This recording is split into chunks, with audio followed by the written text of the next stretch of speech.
Sejam bem-vindos a mais um episódio do Diagnocast, o podcast da saúde diagnóstica.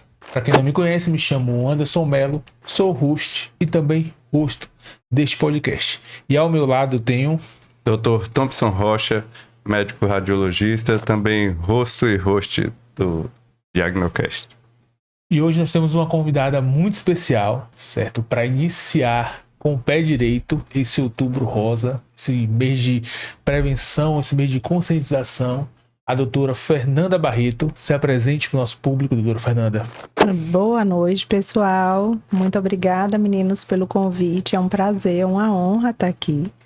Sou Fernanda Barreto, eu sou médica ginecologista, obstetra e mastologista. E atuo aqui na área do cuidado integral na saúde da mulher aqui na nossa região. Já aqui na região, acho que quase 8 anos já de volta aqui a IRC, na região. Muito bom.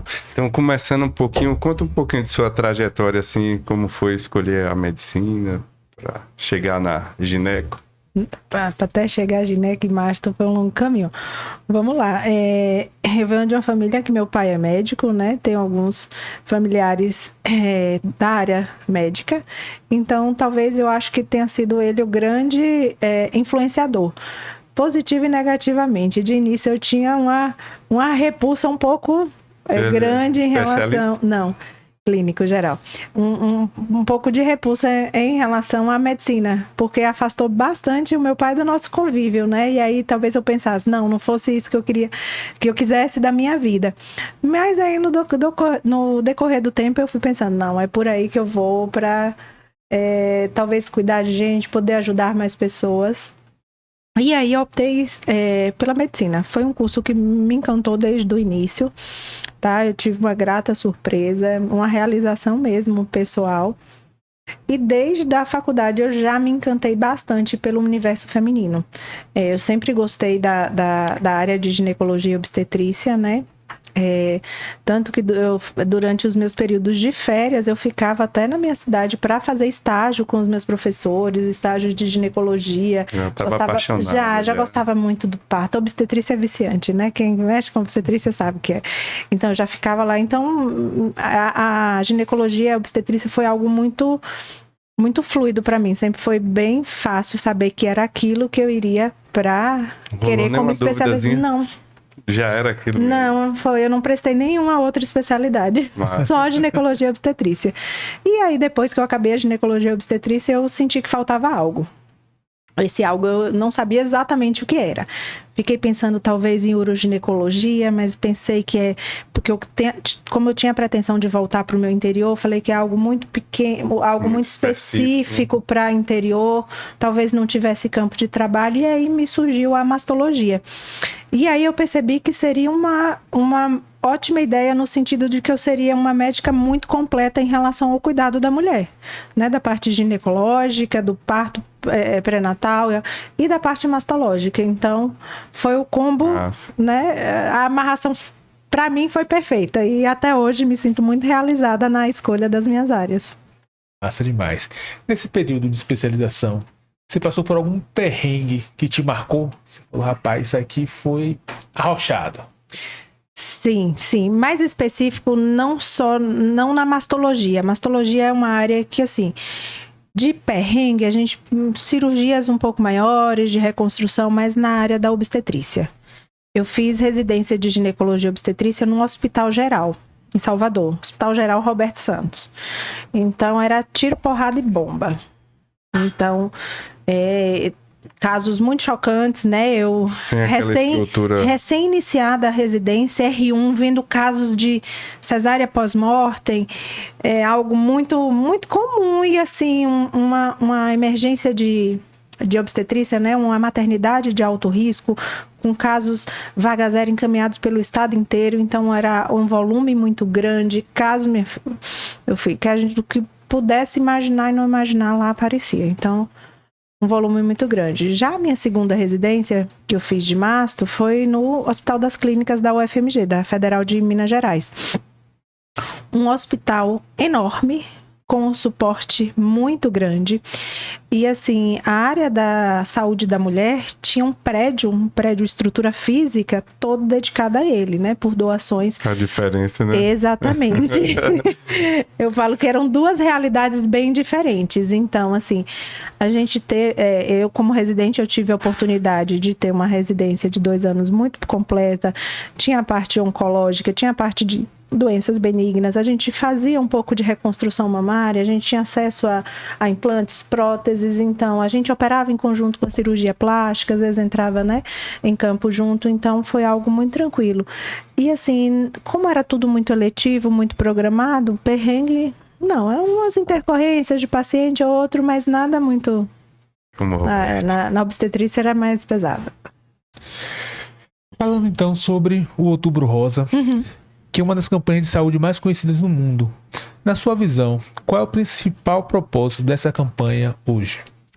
Sim, graças a Deus, a campanha do Outubro Rosa, né, ela começou lá na década de 90 nos Estados Unidos, mas com uma corrida de incentivo, né, de uma unidade hospitalar para incentivo mesmo da prevenção contra o câncer de mama. E lá foi utilizada em todas as pacientes a questão do lacinho rosa, que hoje em dia até virou símbolo dessa campanha, né? Então, assim, qual que é o principal objetivo? Orientação, prevenção e diagnóstico precoce do câncer de mama. Né? Ficou uma campanha conhecida mundialmente, com uma força muito grande em todo local, todo canto que se vá. Se você falar o que é Outubro Rosa, você sabe que as pacientes têm pelo menos uma noção, que é o combate ao câncer de mama. Então, assim, para mim que trabalho com a mastologia, é muito gratificante saber que as pacientes entendam que, pelo menos em algum período do ano, elas vão ter aquela consciência mais aguçada, que elas vão ser cobradas, que elas vão ser lembradas, né, de que precisa ter esse cuidado. Doutora, se fala muito sobre a prevenção, né, esse diagnóstico precoce. Mas, assim, o que é o precoce? O quão é o precoce? Quanta antecedência, né, é considerado um diagnóstico precoce que vai auxiliar, né, no tratamento para paciente?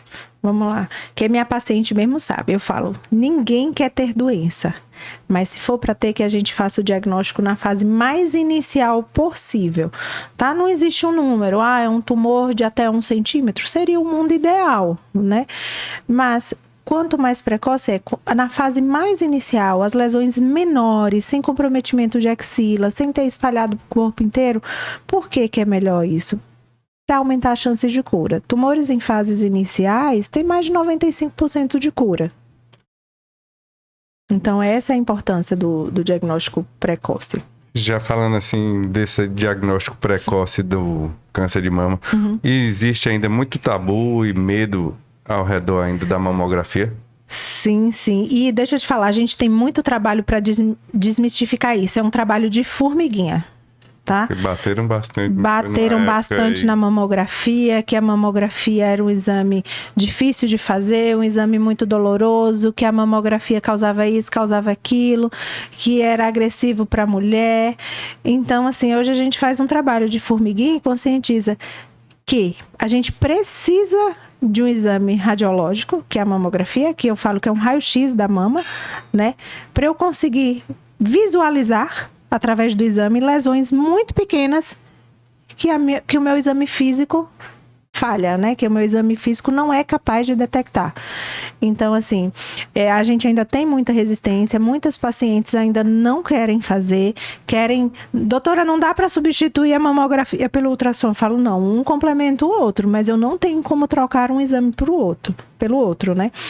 Então, assim, esse ano a gente teve uma vitória muito grande, né, que foi recente. O Ministério da Saúde começou a permitir a realização dos exames de rastreio com mamografia a partir dos 40 anos, né? Isso fica a critério da paciente e do médico assistente também, mas foi uma vitória muito grande, porque o que era antes preconizado para rastreio? O rastreio era iniciado a partir dos 50 anos, tá? Bianual até os 64. De 2 em 2 anos, a partir dos 50 aos 64. E esse ano a gente veio com uma mudança, né? Essas pacientes são agora permitidas, têm o direito de fazer esse exame a partir dos 40 anos, até os 74 anos. Para a gente foi uma vitória muito grande esse alargamento dessa margem de idade. Por quê? No Brasil, cerca de 23%, então de 23% dos casos de câncer de mama são abaixo dos 50 anos. Então, as pacientes que iniciavam após os 50, né, a partir dos 50, a gente perdia a chance de fazer diagnóstico precoce, que é extremamente importante para aumentar a chance de cura, em 23% das pacientes. Um ganho muito grande, né? Muito grande. Foi uma vitória comemorada em todas as...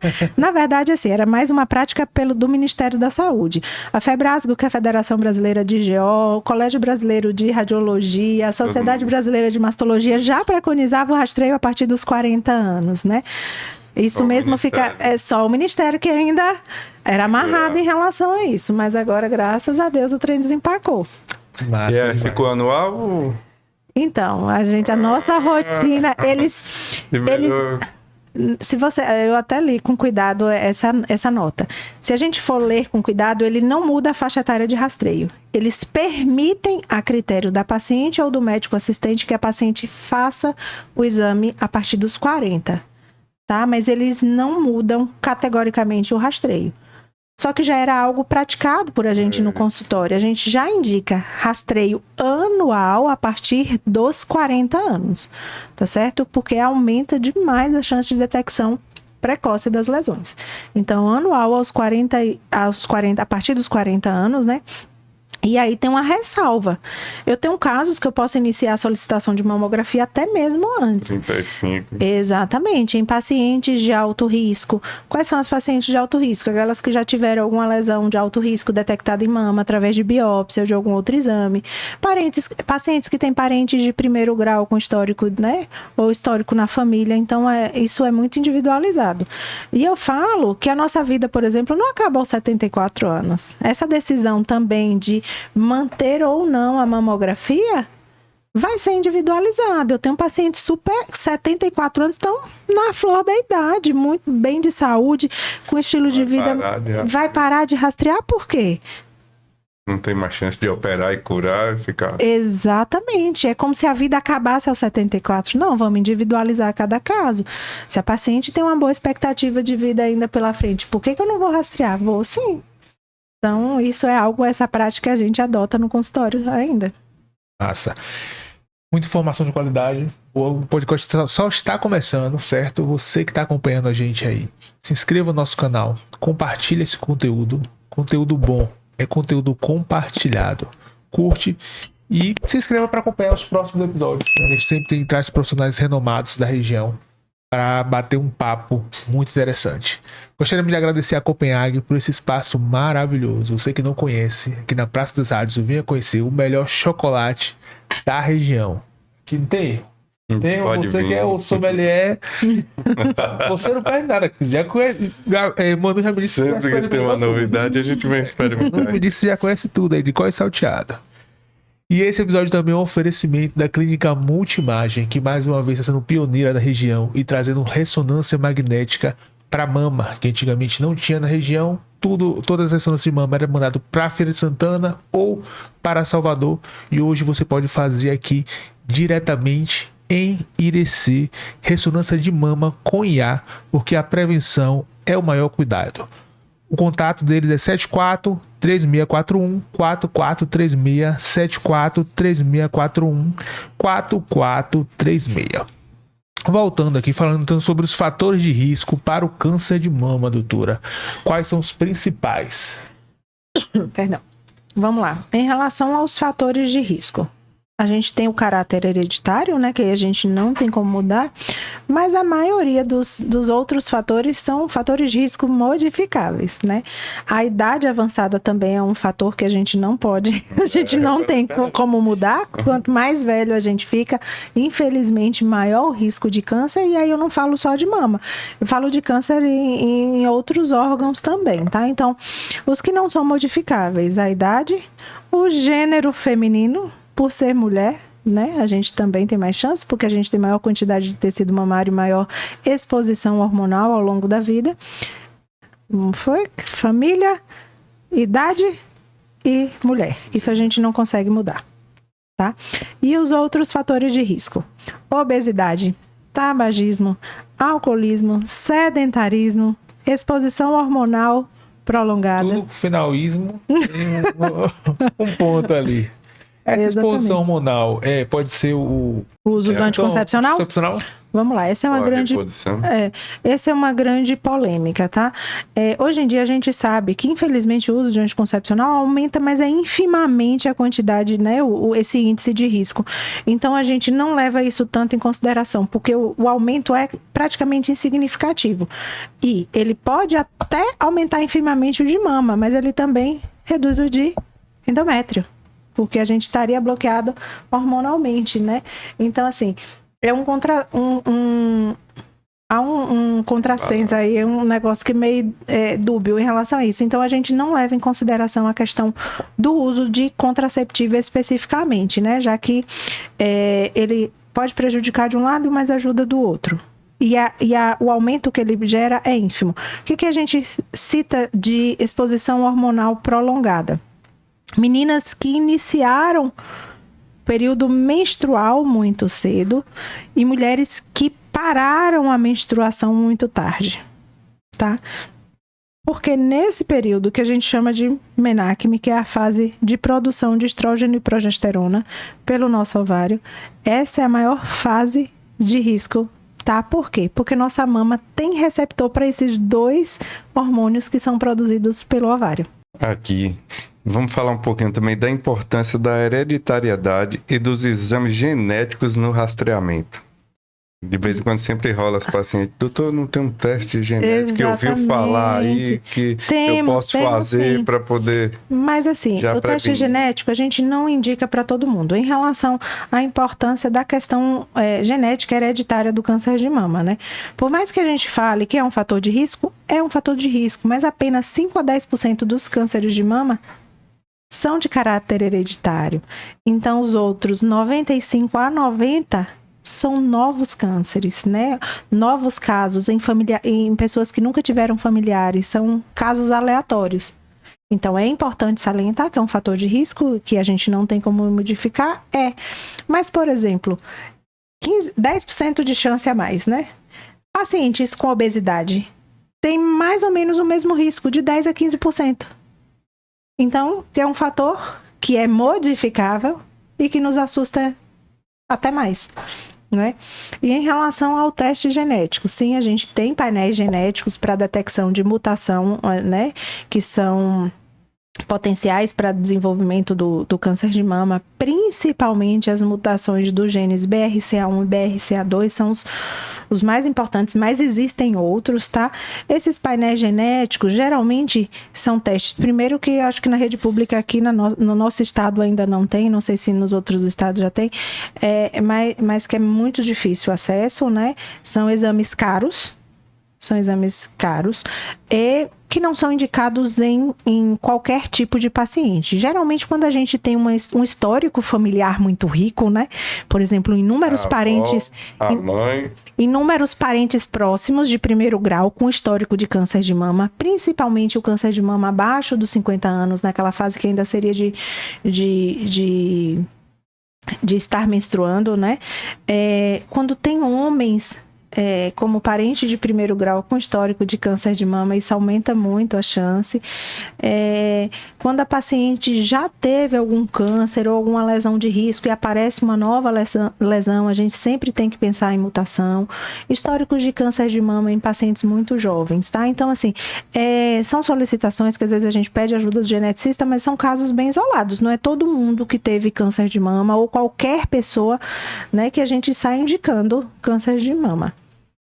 Paciente que tem histórico de câncer de mama na família, ele começa a fazer mamografia a partir de quantos anos? Vamos lá, a partir dos 30 ou os 35 anos. Mas aí, lembra que eu falei lá no início que às vezes as pacientes querem até substituir. A gente ainda tem uma resistência muito grande, né? Porque existe algo chamado densidade mamária. O parênquima mamário em pacientes jovens é extremamente denso, ele tem muito tecido fibroglandular. Então, na mamografia, no raio-x mamário, fica uma imagem toda esbranquiçada. Então, talvez seja um exame que não seja tão fidedigno e a gente precise complementar sempre com algum exame extra. Pode ser ele ultrassom ou pode ser ressonância mamária. Tá? Mas geralmente eu indico a partir dos 35 anos, quando tem um histórico familiar mais recheado, a gente começa o rastreio até mesmo antes dos 40 anos. Massa. Doutora, estilo de vida, alimentação, atividade física, podem realmente influenciar na prevenção? É o que a gente mais bate na tecla nessas últimas campanhas, né?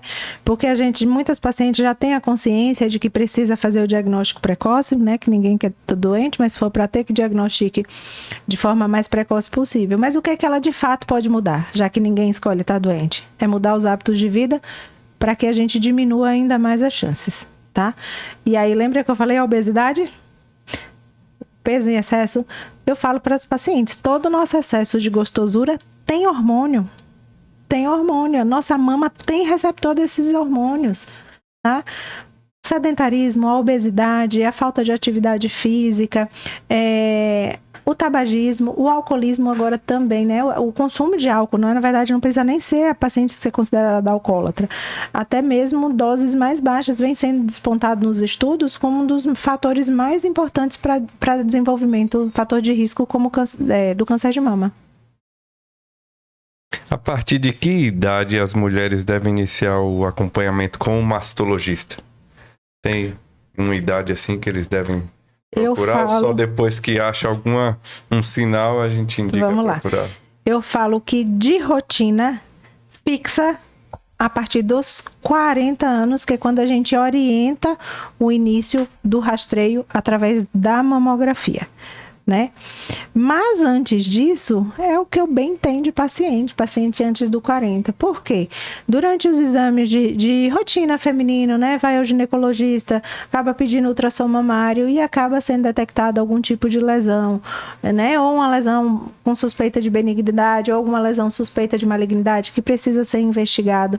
Então, assim, não tem uma idade fixa. Eu falo que a partir dos 40 deveria ser obrigatório, mas antes disso também pode acontecer. Se a paciente notar alguma alteração na mama, sentir algum carocinho, notar alguma modificação de pele, alguma alteração debaixo do braço, edema, né, nas mamas, ou mesmo se tiver algum achado de ultrassom, que, né, necessite acompanhamento. A paciente fez uma mamografia ou um ultrassom e encontrou ali um nódulo ou algo semelhante. A partir de qual tamanho já biópsia ou só acompanha? Vamos lá. Essa evolução. Tamanho não é documento. O que importa para nós em relação aos nódulos não é o tamanho. São as características desse nódulo que nos faz pensar que ele é um nódulo de achados provavelmente benignos, né, que ganharia categoria de BIRADS 3, que é uma nota que todo exame mastológico deve ter, ou se ele é um nódulo suspeito, que merece investigação para ir para biópsia, né? E aí entram as características, se ele é um nódulo heterogêneo, se ele é mal delimitado, se ele tem margens anguladas, espiculadas, se ele faz uma sombra acústica muito importante, depende muito das características, do aspecto dele na foto da ultrassom. Tá? Então, o tamanho não é documento. Não pode ser um grandão e bobão e pode ser um pequenininho e miserável. Mas você tocou num ponto muito importante que eu acredito que tem muita dúvida com quem faz a mamografia e recebe o laudo. E vê lá, BIRADS. O que é o BIRADS? Que tanto sai nos laudos e as pessoas têm dúvida do que é, se tem que se preocupar, se não... Vamos lá. O BIRADS é um sistema de unificação, né, que foi criado pelo Colégio Americano de Radiologia e a gente segue, eu acho que segue no mundo inteiro, aqui no Brasil a gente segue, que são notas que vai de 0 a 6 no exame em geral de mama, tá? O BIRADS vale tanto para ultrassom, quanto para mamografia, quanto para ressonância. Então, todo exame de mama deve receber esse BIRADS, tá? E através desse BIRADS que a gente vai ter noção se o nódulo tem suspeita ou não de câncer de mama, se aparece alguma lesão ou não nesse exame, se esse exame foi conclusivo, se foi inconclusivo, se precisa de auxílio de mais algum outro exame, é para nos guiar. E o que é melhor dele? Ele serve também para unificar os laudos, né? Ah, não, eu acho que a nota é 0, eu acho que a nota é 1. Não, a gente tem um padrão a seguir. Tais e tais características ganham tal nota, tais e tais características mudam para tal nota, não achou nada é tal nota, achados benignos tal nota. Então, é uma forma de padronização dos achados de exame mastológico. Você que tem acostumada. Eu falei, ele vai perguntar qual é a nota, o que significa. Pronto, doutora. O paciente fez a mamografia, identificou o nódulo, certo? Há uma suspeita de câncer de mama. Qual é o próximo passo, né, para iniciar o tratamento ou para complementar esse diagnóstico? Primeiro passo é ter o diagnóstico, né? E aí, geralmente, é através de biópsia. Dependendo de como seja o nódulo, né? A gente tem vários tipos de biópsia mamária. A gente tem biópsia aspirativa com agulha fina, a gente tem biópsia percutânea com agulha grossa, que é a core-biópsia, a gente tem biópsia a vácuo, a gente tem biópsia guiada por estereotaxia, que são que a gente consegue fazer para as lesões detectadas apenas na mamografia. A gente tem biópsia incisional, que faz um cortezinho. A gente tem a biópsia que já retira inteiro. Então, assim, o médico, de acordo com cada caso, vai saber indicar qual é o melhor tipo de biópsia para aquele caso. A gente colhe material do nódulo, né? Seja líquido, seja fragmento, enfim, de acordo com a biópsia que foi escolhida. E aí, mandado para análise anatomopatológica, né? Para definição de diagnóstico. Com o diagnóstico em mãos, aí sim a gente pode orientar a paciente qual é o próximo passo, o que deu aquele resultado, porque não é todo nódulo que é câncer, né? Alguns a gente até tem a suspeita, mas aí nos surpreende positivamente com resultado de biópsia benigna. Então a gente fica mais aliviado. Então a biópsia que vai ser o resultado. Exatamente. Uhum. O BIRAD serve mais para identificar e separar as pacientes que a gente vai ou não biopsiar. Exatamente, serve para nos guiar qual é o próximo passo. Aí foi para o diagnóstico e depois vai iniciar o tratamento. E falando dos tratamentos, qual é a variação assim quando diagnosticar rápido, logo no início, se diagnosticar mais avançado? Tá, vamos lá. Os tratamentos variam como aí? Pode ter variação de tratamento de acordo com o estadiamento, sim, tá? Principalmente em lesões muito grandes. As lesões muito grandes, geralmente a gente já não parte para a cirurgia de fronte, que a gente chama de primeira opção. Geralmente é optado por fazer o que a gente chama de quimioterapia neoadjuvante. É uma quimio antes de operar para tentar a citorredução desse tumor, que é a diminuição do tamanho da lesão para uma tentativa de uma cirurgia conservadora. Tá? Em alguns casos, em lesões muito grandes, a químio tem sido encarada como preferencial para redução dessa lesão, né, de forma mais simples falando. Se teve uma boa resposta, então parte para uma cirurgia menos agressiva, mas que no final das contas vai ter o mesmo resultado, porque muita gente fica com medo. Ah, não, eu quero ir direto para a cirurgia, não quero passar pela químio, não. Já temos estudos que comprovam, viu, gente? Tanto a cirurgia primeiro, a químio primeiro, no final das contas, o resultado em relação ao aumento de sobrevida e de cura é a mesma coisa, tá? São estratégias que hoje em dia são utilizadas para tentar evitar ao máximo as cirurgias radicais, que é aquela que precisa tirar a mama toda. Falando então sobre tratamento, certo? Como o avanço da tecnologia tem ajudado nos exames de imagem e no diagnóstico precoce? Em relação à imagem, a gente meio que depende, né? Nós mastologistas dependemos de um bom radiologista, tá? Um exame de imagem bem feito, bem laudado, né? Facilita muito. E hoje em dia, além dos ótimos radiologistas, tem tido a ajuda da inteligência artificial, né? Eu acho que ainda não está permitido o laudo apenas por IA, eles podem fazer como se fosse um second look, né? Um pré-laudo e tal, ajuda. Eu falo que toda ajuda é muito bem-vinda, né? Não sei até quando a gente vai sobreviver, né? A gente vai resistir aos avanços da IA. Daqui a pouco, será que até nós vamos ter substituídos? Mas até então ela tem nos ajudado muito, porque assim, aumenta a acurácia, a detecção de lesões muito iniciais, que às vezes o olho humano falha, nós somos falhos, né? Então eu acho que vem como uma ajuda muito, muito grande para a detecção de lesões cada vez mais iniciais e mais precoces, para aumentar a chance de cura. Quais são os tratamentos mais utilizados atualmente e como eles evoluíram nos últimos anos? De tratamento básico, né? Eu falo que cada tratamento é individualizado, né? Não necessariamente vai seguir essa ordem ou vai ter... todo mundo vai precisar dessas etapas, mas cirurgia, quimioterapia, radioterapia, hormonioterapia, naqueles tipos de câncer que são subtipos histológicos luminais, né? Luminais A, tanto luminal A como luminal B, que eles gostam de hormônio, então usam hormonioterapia. E os imunobiológicos, né? Para os subtipos que têm HER2 superexpressos. E graças a Deus o tratamento vem evoluindo muito, né? Com cirurgias. Primeiras cirurgias, né? Que antes eram extremamente radicais. Praticamente todas as pacientes, né, na década de 80 que tinham o diagnóstico de câncer eram submetidas a cirurgias radicais, a retirada por completo da mama e muitas delas de esvaziamento de axila, né, que é o primeiro local para onde o câncer da mama se espalha. E hoje em dia, a gente tem tentado ao máximo, claro que diante do, né, que a gente tem a segurança oncológica para fazer, as cirurgias conservadoras, porque o resultado final em relação à sobrevida e cura da paciente é o mesmo. Então, vem evoluído muito, as cirurgias têm sido cada vez menos radicais, mais conservadoras em não tirar a mama toda, tirar apenas a lesão, né, e mexer o menos possível nas axilas, isso também é um grande avanço, né? Menos sequelas, menos edema, menos dor, menos limitação de movimento.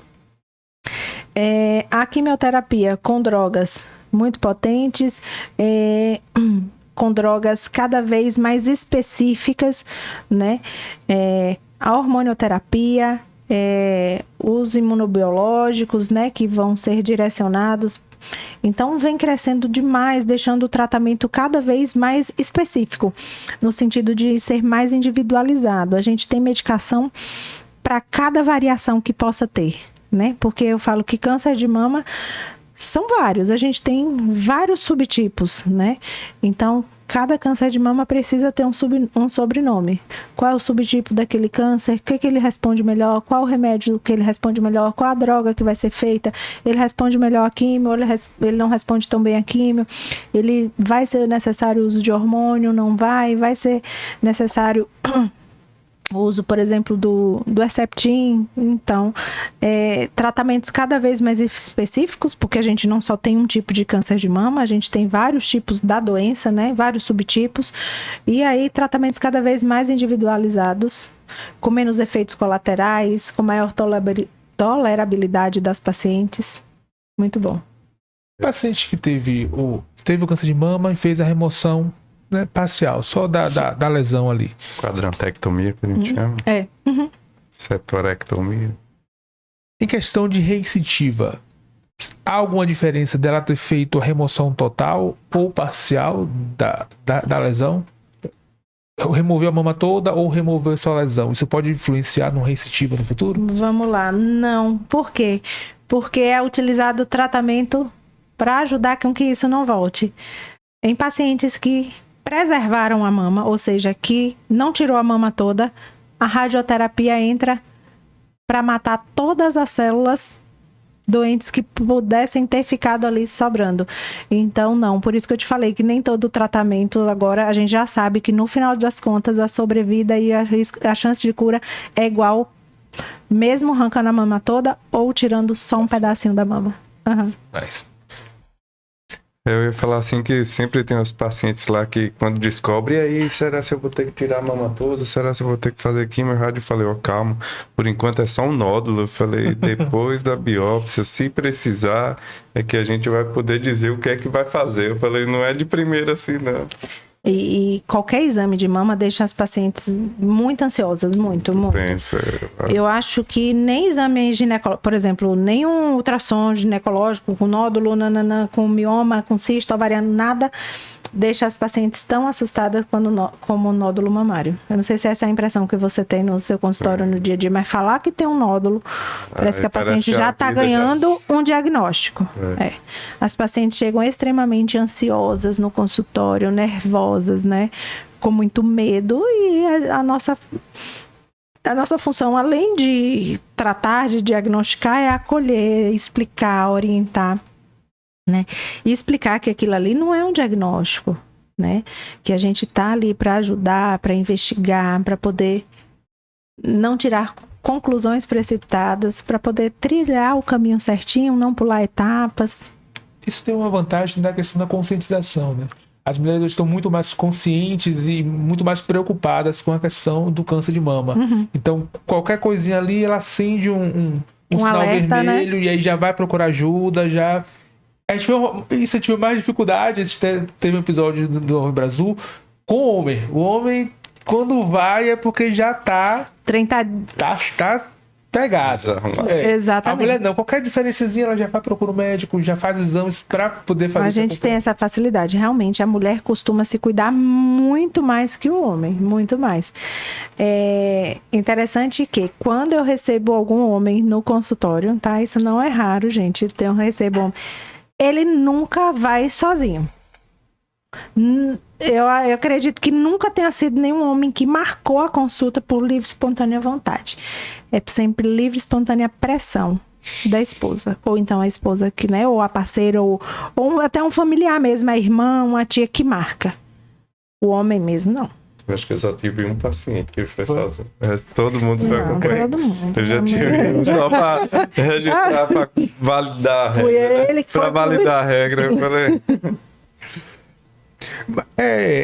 O câncer de mama apresentado no homem, ele é mais agressivo? Ele tem alguma diferenciação que você consiga detectar do apresentado na mulher? Não. É o mesmo, são os mesmos subtipos, os mesmos tipos, tá? Foi bom você falar isso, porque os meninos ficam morrendo de medo. Meninos, atenção, por mais que seja baixa a chance de vocês desenvolverem, né, em torno de 1%, mas existe. O homem também tem tecido fibroglandular, né, tem o tecido mamário. É claro que é em menor quantidade. A questão hormonal do homem é suprimida, né? O homem quase não tem essa parte hormonal aflorada como a nossa, né, por conta dos nossos ovários, mas infelizmente pode acontecer também. E são os mesmos subtipos histológicos, é o mesmo tipo de câncer que dá na mulher, pode acometer o homem, né? Qual é o grande diferencial do câncer de mama nos homens? Geralmente, diagnóstico tardio e lesões muito avançadas. Primeiro, porque não temos um rastreio específico para o homem. Diferente da mulher que a gente diz, faz mamografia todo ano, se cuida, vai no ginecologista todo ano, vai no mastologista a partir dos 40. Homem, a gente não tem esse segmento para a gente poder orientar, né? Então, o homem só chega até a gente como mastologista com lesões já palpáveis, né? Primeiro porque geralmente são mais facilmente palpáveis porque a mama é pequena. Então, qualquer alteraçãozinha é muito visível. E aí o homem tem o parte do medo, da negação, de não querer procurar. Ah, não, é bobagem, só foi uma pancadinha. É a pedrinha do peito. Quase todos os homens que chegam, né, com diagnóstico de câncer. Ah, não, doutor, eu sinto isso aqui há muito tempo. Mas falaram que não tem nada, não, que isso aqui é só a pedrinha do peito, que foi algum esforço que eu fiz que ficou dolorido, assim. Então, geralmente, os meninos que têm câncer de mama, infelizmente, são diagnosticados, né, de forma tardia, com lesões muito mais avançadas, e aí o diagnóstico também fica o prognóstico também fica prejudicado. A famosa pedrinha no peito é a ginecomastia, né? Tem alguma forma de diferenciação da ginecomastia para um possível câncer de mama? Vamos lá. A pedrinha do peito não é só a ginecomastia. No processo de desenvolvimento mamário, tanto na menina quanto, né, no homem, tem o broto mamário, que é o início do desenvolvimento, né, da telarca, que é o surgimento do broto mamário. É quando começa o tecido fibroglandular, o tecido mamário começa a surgir. E ele surge inicialmente na região retroareolar. E daí ele vai se espalhando, né? Então, inicialmente fica uma sensação de que tem um carocinho. E aí depois essa mama, nas meninas, essa mama vai crescendo, né? E no homem a tendência é que ela fique muito mais flácida, muito mais molinha e não sinta mais, tá? Porque ele não tem o estímulo hormonal para crescer, tá? E existe exame. O exame clínico, a mamografia e a ultrassom pode fazer o diagnóstico da ginecomastia ou de uma lesão suspeita, né? E outro caso também que é muito comum que os pacientes assustam bastante é uma falsa ginecomastia, que a gente chama de lipomastia, quando tem o excesso somente de gordura e não tem a presença do tecido mamário. Muitos meninos chegam com a mama volumosa, achando que tem a ginecomastia, que a gente chama verdadeira, né? Que tem a presença do tecido mamário. Mas aí quando a gente vai para um exame de ultrassom, ou em alguns casos exame de mamografia, a gente vê que não tem presença de tecido mamário nenhum. Aquele aumento ali é só por conta da gordurinha. Depois que a gente falou aí do tratamento, como é o acompanhamento depois? Fica só com um mastologista, vai para uma equipe multidisciplinar? Equipe multidisciplinar. Eu falo que hoje em dia é difícil ter tratamento de alguma coisa que não seja equipe multidisciplinar. Verdade. Né? Você fica sozinho ali, Não. Paciente, E até assim. porque ele vai precisar de outros auxílios, né? Por exemplo, é o mastologista, é o oncologista, que é o prescritor da quimioterapia ou da hormonioterapia. É o radioterapeuta, que vai indicar radioterapia em casos de radioterapia. Nutricionista, psicólogo. É uma equipe, gente, que tem que estar muito entrosada, porque a gente está lidando... Família é eu falo que é um dos pilares mais importantes da equipe multidisciplinar. Entra no bolo aí. Você tem essa rede de apoio, né? Sim, a rede de apoio é muito, muito importante, porque é um momento que eu falo que as pacientes Nanda desaba, parece que meu mundo caiu. Não é fácil para a gente, como médico, né, que trabalha com essa parte, dar o diagnóstico de câncer e muito menos para a paciente receber. Né? Por mais que quando a gente veja alguma lesão, a gente já fala, olha, tá uma lesão bem suspeita, a carinha tá feia, a gente vai biopsiar para poder ter certeza. Mas existe aquele 1% de esperança que não morre, né? Mas quando recebe, infelizmente, né? E aí? O câncer foi muito estigmatizado. O paciente recebia um diagnóstico de câncer, recebia um diagnóstico de morte. É uma sentença. Era uma sentença, né? As pacientes daqui, eu brinco que quem é daqui fala só, recebeu o diagnóstico de câncer no passado, as pacientes iam correr para fazer o plano funerário, que aqui na nossa região é muito comum, né? E hoje em dia a gente já sabe que a realidade mudou completamente. O avanço da medicina, o diagnóstico cada vez mais precoce, o avanço dos tratamentos, da cirurgia, dos tratamentos adjuvantes, complementares, né? Vem modificando bastante. E para isso, né? Para que a mulher suporte tudo isso, passe por tudo isso de uma maneira menos sofrível possível, menos dolorosa, né? Menos traumática, a gente precisa estar todo mundo unido em prol daquela paciente, médicos, famílias, amigos, né? Para poder facilitar esse processo. Esse apoio é fundamental. Doutora, a gente tem um quadro aqui que chama Mitos e Verdades. Que é um bate-bola Rapidinho. Que a gente vai trazer alguns mitos muito comuns. E aí você vai dar o veredito se é mito ou se é verdade. Vamos começar aqui, ó. O autoexame substitui a mamografia? De jeito nenhum. Mito. O autoexame serve apenas para a paciente conhecer o seu próprio corpo, mas não substitui. O exame do especialista não substitui a mamografia, não substitui a ultrassom. Viu aí, né, galera, que fica achando que pode substituir. Não, eu tô fazendo em casa aqui, Exatamente. não preciso Infelizmente, mais. as pacientes que ficam só no Exato. autoexame acabam chegando com lesões muito mais avançadas. Por quê? A nossa mão tem limitação na palpação, no toque, né? Então, para uma lesão começar a ser palpável, geralmente ela está acima de 1 centímetro. Então, isso só atrasa ainda mais o diagnóstico. Então, corra atrás e marque a sua. O segundo, mulheres jovens não precisam se preocupar com câncer de mama? Infelizmente, isso também é um mito, gente. Infelizmente, números de pacientes cada vez mais jovens vem crescendo. Tanto que eu falei da nossa vitória, né? Da gente conseguir os exames pelo SUS a partir dos 40 anos, porque a gente já inicia o rastreio a partir dos 40, mas eu tenho pacientes 20 e poucos anos, 30 e poucos, né? Pacientes cada vez mais jovens, infelizmente. Então, é uma preocupação que deve acontecer em todas as fases da vida da mulher. Usar sutiã apertado causa câncer? Não, gente, é mito. O sutiã não causa câncer, não. Tá? Pode ficar tranquilo. Pode usar, pode não usar, a critério da paciente. Se incomodar, não, né? Fica a critério da paciente.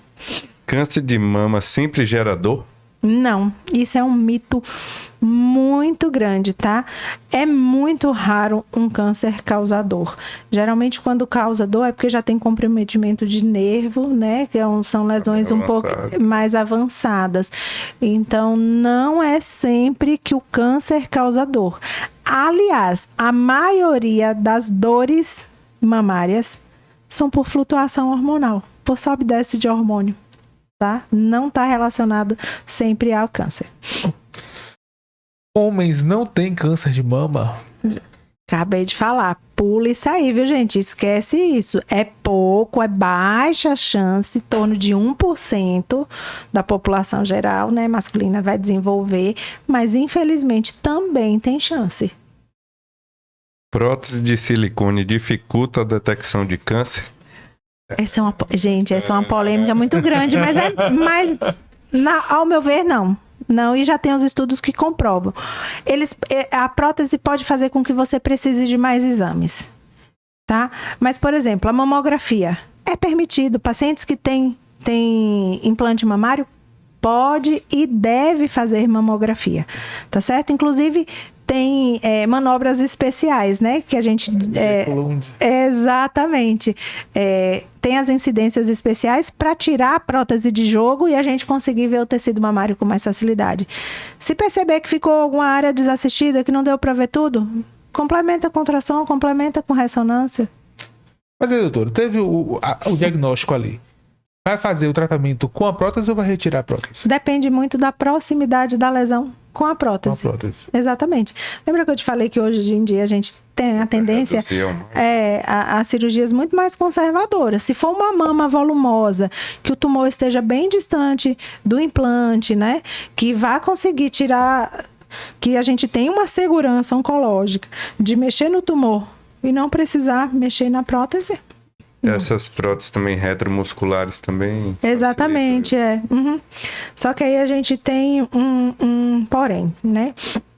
Pacientes que têm prótese, geralmente nos tratamentos adjuvantes, como por exemplo a radioterapia, né, nas pacientes que vão precisar, né, que não é todo mundo também, aí geralmente isso tem uma tendência a ter maiores complicações, como por exemplo ruptura capsular, extrusão de prótese, contratura capsular, tá? Que são complicações de tratamentos adjuvantes, principalmente da radioterapia. Nesses casos, indica retirar a prótese. Depende muito do grau de contratura. Depende muito do grau. Vai testando, vai fazendo a rádio e vai vendo. Não é indicativo de tirar, não. Termina e vê um efeito, porque geralmente não é de imediato, não. Esse efeito surge ao longo do tempo. Não é tão imediato assim, não. A mamografia causa câncer? Não, pelo amor de Deus, gente. Tira isso da cabeça de vocês. A quantidade de radiação de uma mamografia é muito pequena, não causa câncer nenhum. Pelo contrário, ela que salva a vida. O exame de mamografia já foi comprovado cientificamente que, se for feito de rastreio de rotina, né? Os exames diminuem 20% a chance de morte por câncer de mama. Isso aqui é até importante porque a gente tinha visto recentemente vários influenciadores Uhum. que abordaram esse caso, trazendo essa informação, né, que a mamografia causava câncer. E isso é um grande serviço à sociedade da mamografia, que é um exame barato, um exame rápido, Exatamente. hoje, graças a Deus, todo canto tem, você tem o acesso de fazer, certo? Imagina se todo mundo precisasse de uma ressonância, que é um custo bem mais alto do que uma mamografia, entendeu? A dose mínima de radiação permitida para um benefício tão grande de você ter um diagnóstico é muito importante. Muito, muito. Eu falo, aí não é influenciar, não, é desinfluenciar. Um trem totalmente assim.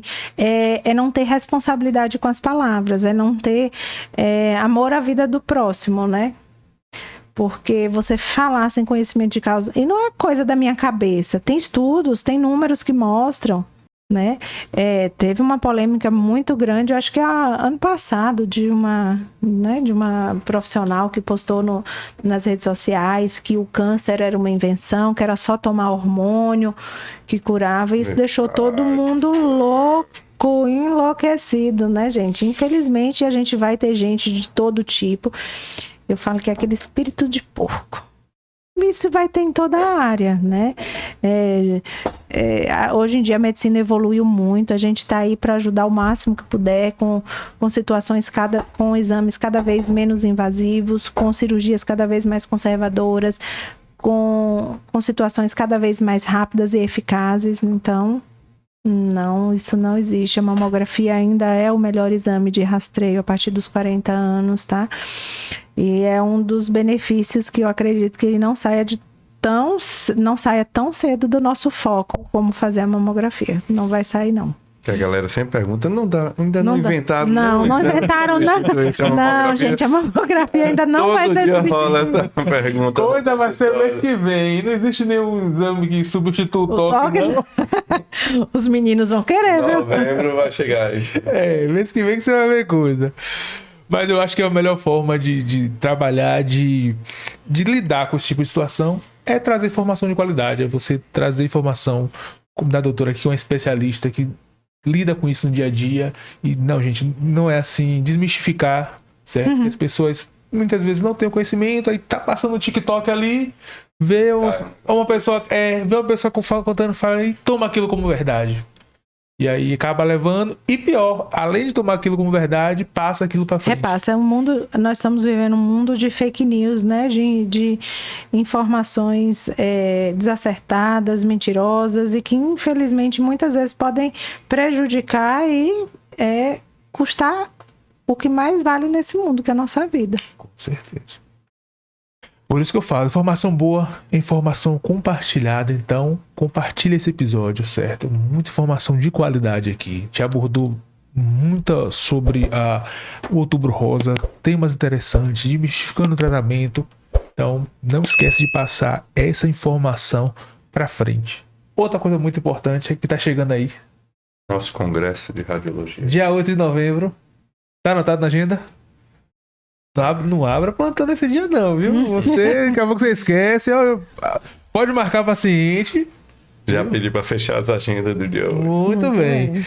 Dia 8 de novembro vem aí o terceiro CRDI, certo? O terceiro Congresso de Radiologia da região de Irecê. Você não pode perder. Vai ser um dia totalmente focado a palestras, networking, apresentação de trabalho, muita gente boa, muita gente de qualidade. Você vai? Vamos. Eu também tô lá. Vou apresentar. Vai? Tentar desmistificar um pouquinho dessa radiação, dessa dose de radiação da mamografia no raio-x. Então, não esqueça, 8 de novembro, anote na sua agenda. Doutora, muitas verdades Tranquilinho. Né? Vamos continuar aqui sobre sobre o impacto emocional do diagnóstico é grande. Como o apoio psicológico familiar influencia na recuperação? Eu acho que é um dos pilares mais importantes, né? Além do auxílio e acompanhamento médico, a parte psicológica e familiar tem um papel fundamental no tratamento dessa paciente, porque assim é um momento que a paciente fica sem chão, todos os medos, incertezas e dúvidas vêm à tona, né? Todos aqueles gatilhos que estavam lá adormecidos surgem e fazem a paciente se questionar e se culpar de muita coisa. E aí que entra o apoio psicológico, né? A paciente precisa estar forte emocionalmente para seguir adiante, para não desistir do tratamento, que inúmeras pacientes, né, pensam em desistir, em não realizar o tratamento. A família precisa estar ali presente para acolher no momento do diagnóstico, da suspeita, de todo o tratamento, das sessões de químio, da cirurgia, do que quer que seja, né? Quando a gente está amparado, tudo se torna muito mais leve, tudo se torna muito mais fluido. E a gente, por mais que tenha momentos de fraqueza, a gente consegue se recuperar mais fácil, né? A gente consegue enxergar a luz no final do túnel, né? Seria muito mais difícil do que sozinho. E complementando um pouquinho, como é que as clínicas e os hospitais podem fazer para tornar esse momento menos traumático? Menos traumático, né? As pacientes que vão para um tratamento oncológico, elas já vão com muito medo. Já né? vai todo A mundo bem. paciente já entra com aquele estigma, vou tratar um câncer. Né? E aí, como vai ser lá? Eu falo que depende, primeiro, juntar essa equipe multidisciplinar, né? Todo mundo está muito bem entrosado, conhecer muito bem o caso da paciente, fazer um planejamento muito bom do que fazer, de quais serão os próximos passos, para que a paciente possa se sentir segura, né? Que ela tenha acolhimento e empatia desde o primeiro atendimento. Eu falo que é desde a entrada, desde o diagnóstico, né? Da biópsia, da recepcionista que vai fazer a ficha. Então, é toda uma cadeia, né? Que a paciente se sentindo acolhida, ela vai juntando forças, ela tendo os familiares ali ao redor, ela tendo um médico que oriente ela direitinho, que explique o passo a passo, que fale das chances de cura, de como vai ser o tratamento, que lhe dê forças, que a equipe esteja muito entrosada, que saiba o passo a passo, né? O que vai fazer? Olha, eu vou te encaminhar para químio, olha, eu vou te mandar para rádio, não, nós vamos fazer tal coisa, né?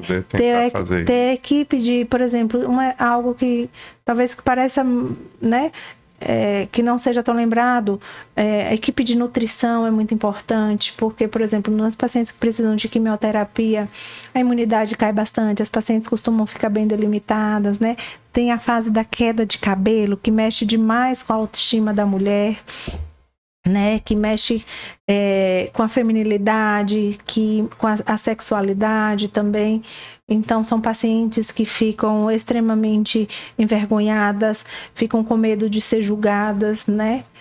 Eu tenho algumas pacientes que, eu acho que boa parte delas citam que a pior parte não é a cirurgia, é a químio.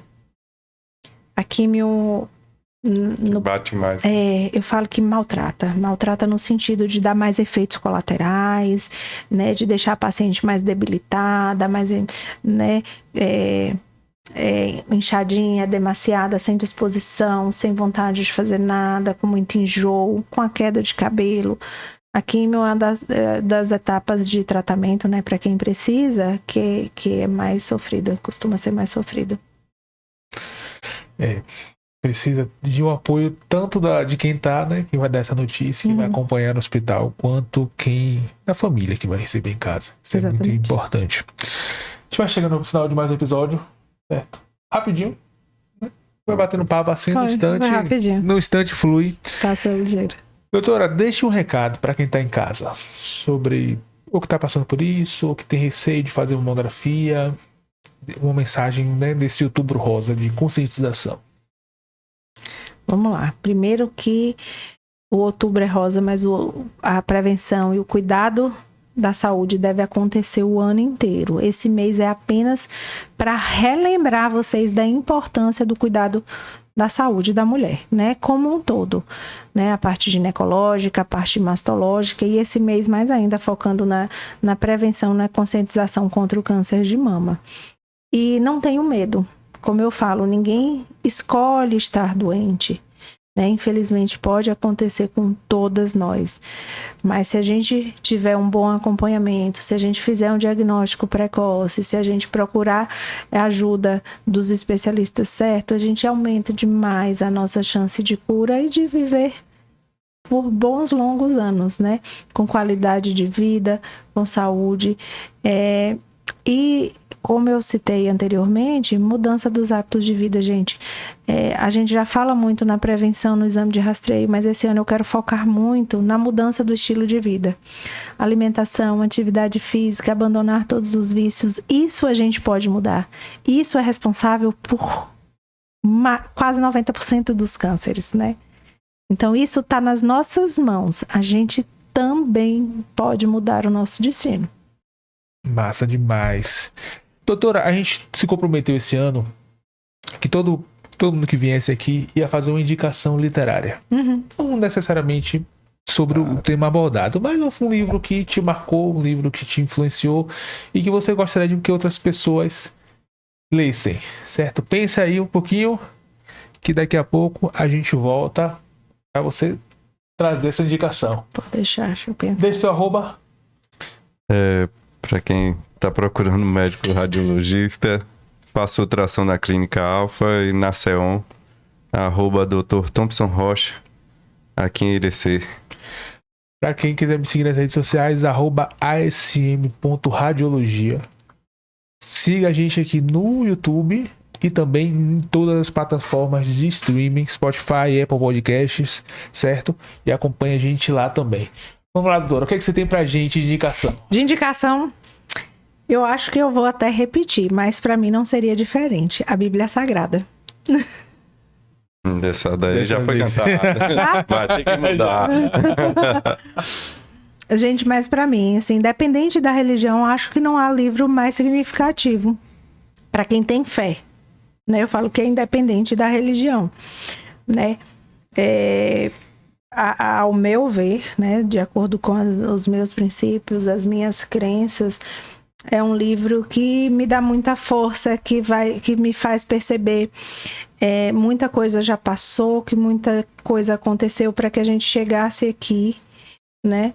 E que muita coisa foi feita para que nós estivéssemos aqui, muitos sacrifícios, muitas abdicações.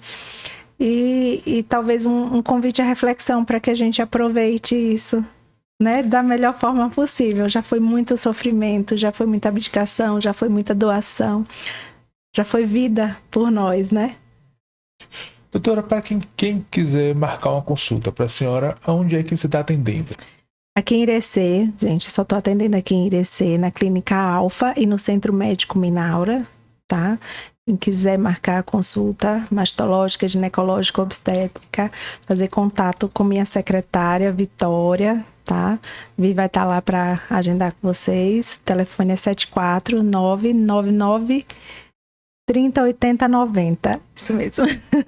Ou pelo arroba, tá? @doutora.fernandabarreto no Instagram. Vocês me acham lá. Pronto, passa. Vamos chegando então ao final desse episódio, tá bom? Se inscreve aí que a gente sempre vai fazer outros episódios como esse, trazendo uma galera de muito renome e de muito conhecimento. E nos vemos no nosso próximo episódio. Até lá!